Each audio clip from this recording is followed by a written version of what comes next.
Thank you. It's a real pleasure to be here. I last did a TED talk, I think about 7 years ago or so. I talked about spaghetti sauce, and so many people, I guess, watch those videos that, you know, people have been coming up to me ever since to ask me questions about spaghetti sauce, which is a wonderful thing in the short term, but it's proven to be less than ideal over 7 years, and so I thought I would come and try and put spaghetti sauce behind me. The theme of this morning's session is things we make, and so I thought I would tell a story about someone who made one of the most precious objects of his era, and the man's name is Carl Norden. And Carl Norden was born in 1880, and he was Swiss, and of course the Swiss can be divided into two general categories: those who make small, exquisite, expensive objects, and those who handle the money of those who buy small, exquisite, expensive objects. And Carl Norden is very firmly in the former camp. He's an engineer. He goes to the Federal Polytech in Zurich. In fact, one of his classmates is a young man named Lenin, who would go on to break small, expensive, exquisite objects. And he's a Swiss engineer, Carl Norden. I mean that in its fullest sense of the word. He wears three-piece suits, and he has a very, very small, important mustache. And he's domineering and narcissistic and driven and has an extraordinary ego, and he works 16-hour days, and he has very strong feelings about alternating current, and he feels like a suntan is a sign of moral weakness, and he drinks lots of coffee, and he does his best work sitting in his mother's kitchen in Zurich for hours in complete silence with nothing but a slide rule.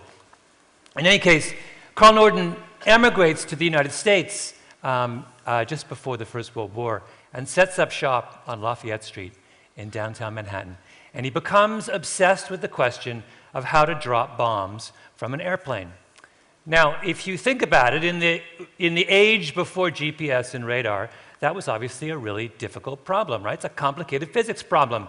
You've got a plane that's thousands of feet up in the air, going at hundreds of miles an hour, and you're trying to drop an object, a bomb, towards some stationary target in the face of all kinds of winds and cloud cover and all kinds of other impediments. And all sorts of people moving up to First World War and between the wars tried to solve this problem.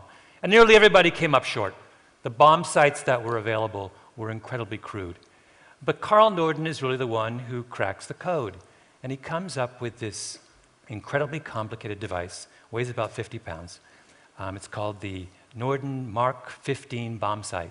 And it has all kinds of levers and ball bearings and gadgets and gauges, and he makes this complicated thing. And what he allows people to do is he makes the bombardier take this particular object, visually sight the target, right, because they're in the plexiglass cone of the bomber, and then they plug in the altitude of the plane, the speed of the plane, the speed of the wind, and the coordinates of the target, and the bomb sight will tell him when to drop the bomb, right? And as Norden famously says, you know, before that bomb sight came along, bombs would routinely miss their target by a mile or more. But he said with the Mark 15 Norden bomb sight, he could drop a bomb into a pickle barrel at 20,000 feet. Now, I cannot tell you how incredibly excited the US military was by the news of the Norden bomb sight, right? It was like manna from heaven. Here was an army that had just had experience in the First World War, right? Where millions of men fought each other in the trenches, getting nowhere, making no progress. And here's someone had come up with a device that allowed them to fly up in the skies high above enemy territory and destroy whatever they wanted with pinpoint accuracy. And the US military spends $1.5 billion in 1940 dollars developing the Norden bombsight. And to put that in perspective, the total cost of the Manhattan Project was $3 billion.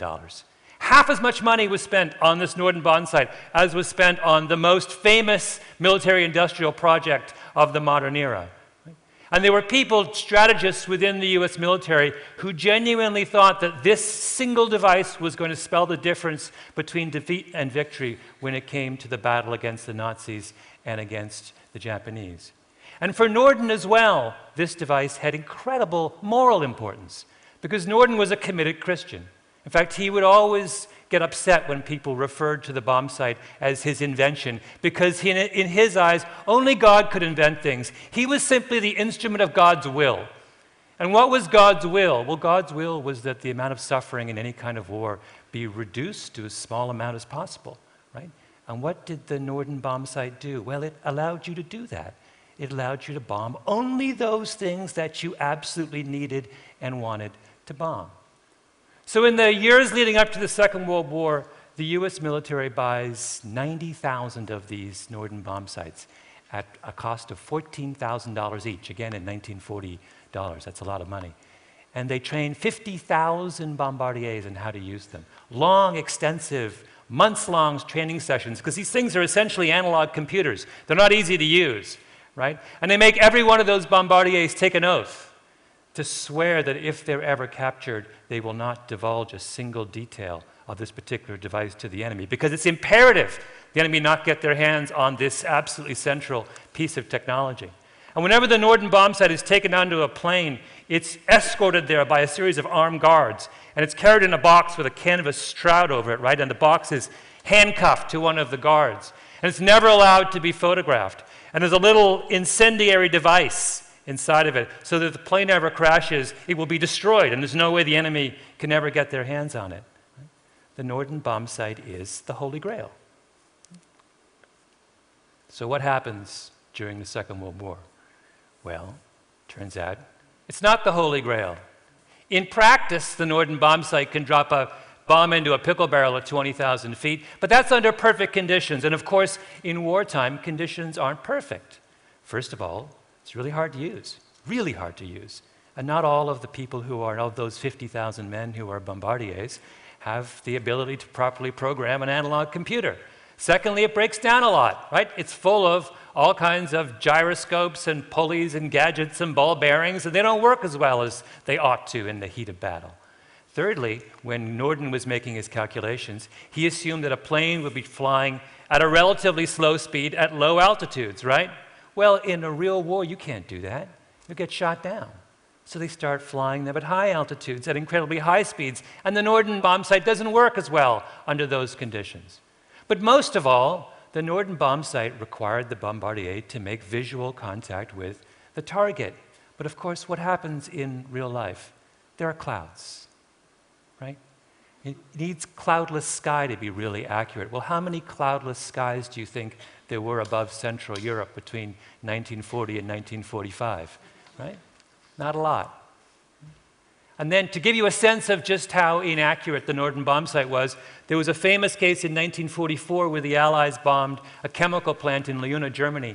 And the chemical plant comprised 757 acres. Right? And over the course of 22 bombing missions, the Allies dropped 85,000 bombs on this 757-acre chemical plant using the Norden bombsight. Right? Well, what percentage of those bombs do you think actually landed inside the 700-acre perimeter of the plant? 10%, right? 10%. And of those 10% that landed, 16% didn't even go off. They were duds, right? The Leuna chemical plant, after one of the most extensive bombings in the history of the war, was up and running within weeks. And by the way, all those precautions to keep the Norden bombsight out of the hands of the Nazis, well, it turns out that Karl Norden, as a proper Swiss, was very enamored of German engineers. So in the 1930s, he hired a whole bunch of them, including a man named Hermann Long, who in 1938 gave a complete set of the plans for the Norden bombsight to the Nazis. So they had their own Norden bombsight throughout the entire war, which also, by the way, didn't work very well. So why do we talk about the Norden bombsight? Well, because we live in an age where there are lots and lots of Norden bomb sites, right? We live in a time where there are all kinds of really, really smart people running around saying that they've invented gadgets that will forever change our world. They've invented websites that will allow people to be free. They've invented some kind of this thing or this thing or this thing that will make our world forever better. And if you go into the military, you'll find lots of Carl Nordens as well. If you go to the Pentagon, they will say, you know what, now we really can put a bomb inside a pickle barrel at 20,000 feet. Right? And you know what, it's true. They actually can do that now. But we need to be very clear about how little that means. In the Iraq War, at the beginning of the first Iraq War, the US military, the Air Force, sent 2 squadrons of F-15E fighter Eagles to the Iraqi desert, equipped with these $5 million cameras that allowed them to see the entire desert floor. And their mission was to find and to destroy, remember the Scud missile launchers? Those surface-to-air missiles that the Iraqis were launching at the Israelis? The mission of that 2 squadrons was to get rid of all the Scud missile launchers. And so they flew missions day and night, and they dropped thousands of bombs, and they fired thousands of missiles in an attempt to get rid of this particular scourge. And after the war was over, there was an audit done, as the Army always does, the Air Force always does, and they asked the question, how many Scuds did we actually destroy? You know what the answer was? 0, right? Not a single one. Now, why is that? Is it because their weapons weren't accurate? Oh, no. They were brilliantly accurate. They could have destroyed this little thing right here from 25,000 feet. The issue was they didn't know where the Scud launchers were, right? The problem with bombs and pickle barrels is not getting the bomb inside the pickle barrel, it's knowing how to find the pickle barrel, right? That's always been the harder problem when it comes to fighting wars. Or take the battle in Afghanistan. What is the signature weapon of the CIA's war in northwest Pakistan? It's the drone. What is the drone? Well, it is the grandson of the Norden Mark 15 bomb sight. It is this weapon of devastating accuracy and precision.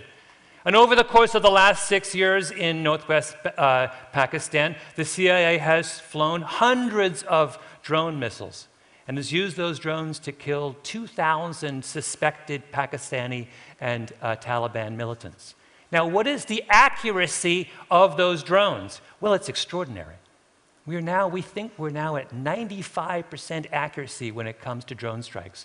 95% of the people we kill need to be killed, right? That is one of the most extraordinary records in the history of modern warfare. But you know what the crucial thing is? In that exact same period that we've been using these drones with devastating accuracy, the number of attacks, of suicide attacks and terrorist attacks against American forces in Afghanistan has increased tenfold. As we have gotten more and more efficient in killing them, they have become angrier and more motivated to kill us. I have not described to you a success story, right? I've described to you the opposite of a success story. And this is the problem with our infatuation with the things we make. We think that things we make can solve our problems, but our problems are much more complex than that.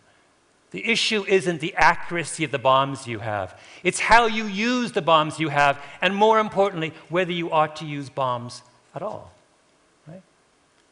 There's a postscript to the Norden, the story of Carl Norden and his fabulous bomb sight, and that is on August 6, 1945, a B-29 bomber, right, called the Enola Gay flew over Japan, and using a Norden bomb sight, dropped a very large thermonuclear device on the city of Hiroshima. And as was typical with the Norden bomb sight, the bomb actually missed its target by 800 feet. But of course, it didn't matter, right? And that's the greatest irony of all when it comes to the Norden bomb sight. The Air Force's $1.5 billion bomb sight was used to drop its $3 billion bomb, which didn't need a bomb sight at all. Meanwhile, back in New York, no one told Carl Norden that his bomb sight was used over Hiroshima. He was a committed Christian. He thought he had designed something that would reduce the toll of suffering in war. It would have broken his heart. Thank you.